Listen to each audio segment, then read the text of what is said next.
The Libido Doctor is in. Hello and welcome. This is Dr. Suzanne, and today I would like to make a video about how to find if a woman is for you as a man.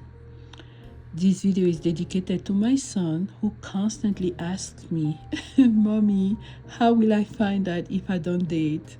Okay, before we go into how to recognize that particular woman, I want to lay down the foundation of how men and women qualify each other.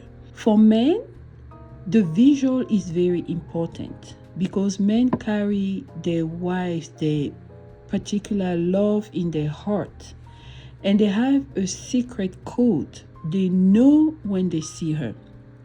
They usually look at physical first, then moral qualities, the character, and then they scan her to see if she fits for their mission and future plans. Women are different. Women are more auditory, so they fall in love with what they are hearing. If you remember in the garden, when God presented Eve to Adam, it's Adam who spoke and said, finally, this is bones of my bones and flesh of my flesh. She shall be called woman. But Eve was quiet. She didn't say anything. She was listening. And what is a woman listening to? Number one, the sound of your voice. Number two, what you are saying. She is checking for approval, for support, and for consideration. How are you actually talking about her or to her? Are you ready to claim her, or do you just want to play with her? Once she has checked all those, that's the first layer of approval. She goes into the second layer, which is figuring out your vision, your purpose in life, your values, and your financial potential. Not looking at you, as targeting you for your finances, but figuring out how she can expound and multiply you. Okay? A man should always pick the woman that is able to challenge him to make more money. That's how it is. Okay, so I'm going to give us 10 signs a woman could be the one for a man. The first sign is, of course, your physical type. We already said that men are visual. So her body shape, her mannerism, the way she moves, this hip movement that she's having, her skin color, is she fair, is she darker, is she a blonde, is she a brown, is she, whatever you like in her physique that is attracting you. The intellectual, can she hold a conversation? Is she educated? There are some men who don't care about that. They just want to have the woman. Paying attention to the behavior. Is she quiet? Is she talkative? Is she bubbly? Is she an introvert? Is she an extrovert? All those things are the first criteria, very first layer. Okay?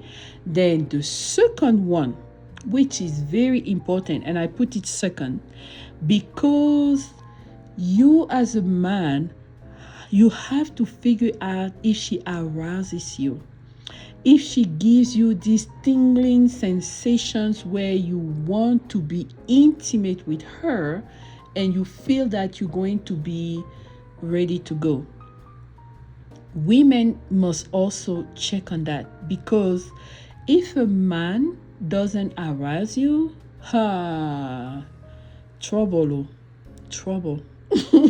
I mean, I don't know about all women, but I'm saying trouble, because you have to be sexually compatible. Number 3, if you notice that she is ready to bend some of her rules for you, and willing to let go of a few things, forgive some flaws in your character or things like that, that's a good sign, because you don't really look for someone who is perfect, but you still want someone with whom you can have a good time, be compatible, and not argue all the time. Number 4 criteria is when you notice that the energy she brings around you gives you the desire to conquer.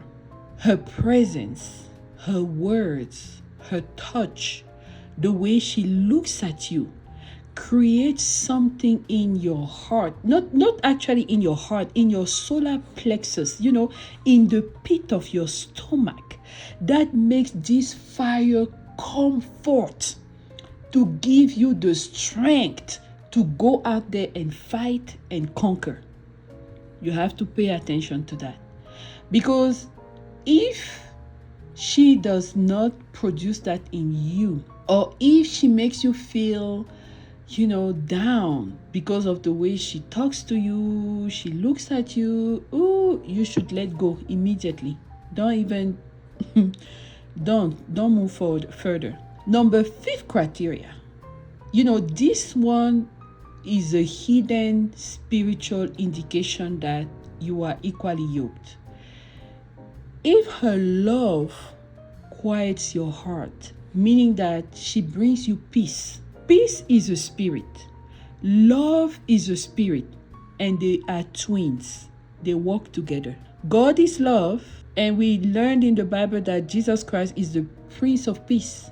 If in your heart you have a loss of peace, move on.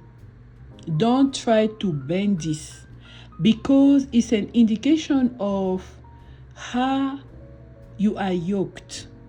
If you are unequally yoked, you have to remember that we are spirits. We have a soul, and we move in a body. If you are unequally yoked, the inequality in yoking is spiritual. It is spiritual, because there are spirits we carry in our aura. If you carry the Spirit of God and she carries a contrary spirit, okay, there will be conflict. You are not going to have peace. Something in your heart is going to tell you, I don't want to be with this person. You will try to break up. Even if you come back, it's going to be like, no, I don't think, no, I don't want to be with this person. That's one way to check equality in yokes, because you can even be going to the same church. You are not under the same spirits, because a man can be under his familiar spirits and a girl can be under her familiar spirits, and you just think that you are under God. You are not. So pay attention to that. The peace in your heart that wants you to make the move, that makes you feel comfortable, that makes you feel safe. Emotional safety is very, very important. All right, number 6, you must have dream confirmations. The Bible tells us in the book of Job that God talks to us. He gives us instruction. He seals those instructions at night, where we are in deep sleeps, in our dreams and through visions. You must have dream confirmations. If you don't, keep praying about it. Keep praying about it. You cannot be so blind that God doesn't speak to you about something so important as the woman you want to bring to your life. Okay? Number 7, other people around you who know you well. We notice that when she's around you, your entire energy shifts. She makes you better. She makes you want to do better and to achieve more. People will notice that and they will tell you. Okay? Now, her presence around you, after, a few weeks or months, you should already notice one way or the other, what she brings to your life.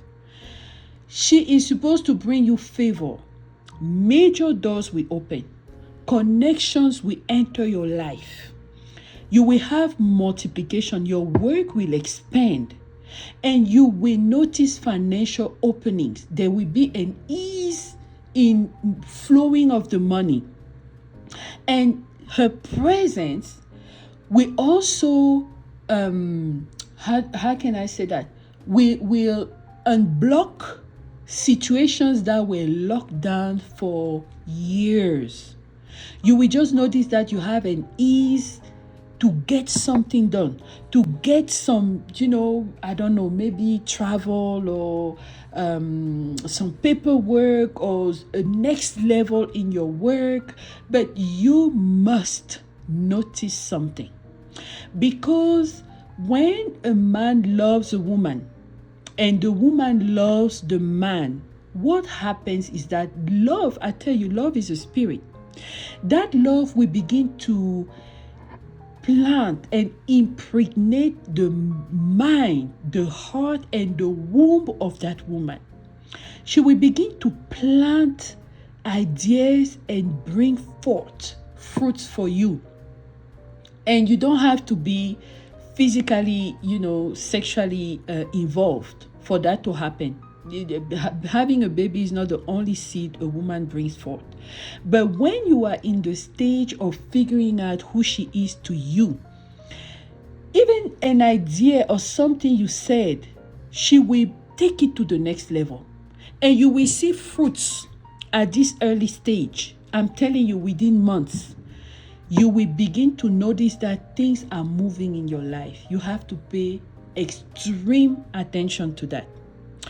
Number 9, this is a little bit different than, what she triggers in your life. She will open up new horizons to potentials that are dormant in you, because she will carry a specific anointing that will match something you have. And maybe that's the reason why you are so attracted to her, because this is, again, something you don't see, but it's in her aura, it's in her energy, it's in the spirit that she carries. For example, if you take the case of the Bible, Abigail, when Abigail met King David, he was a fugitive. Even though he was being anointed, he had been anointed by Prophet Samuel to become a king. He was roaming around from cave to cave. She's the one who met him and gave him the royalty opening, treating him like a king, reminding him he's a king. And when he married her, yes, he became the king. Okay? Because she carried that thing in her to remind him who he was, and to give him the courage and the strength and the energy to actually achieve it, even though it was already written. You need to know that not everything is written for you and about you will come to pass. I'm telling you, it's not because David was anointed that he was sitting on the throne. If you look at modern women who carried the mantle of presidential husbands, Michelle Obama, her husband was president for 2 terms. Melania Trump, the mother Bush, not only she helped her husband, but her son also was a president. I'm talking about the presidents of the United States of America. So you have women who carry crowns that establish their husbands and even their sons in certain high power position. Bathsheba had that crown for her son Solomon. Even though David had multiple sons, make no mistake about that. And number 10, she sees you as her king. What does that mean? She will express admiration, respect, reverence, and understanding of your purpose. That is very critical. If you are someone with high purpose in life. These are the 10 things you have to pay attention to when you're looking for a woman. That's the one. All right. Thank you so much for listening, and I'll talk to you later. Bye.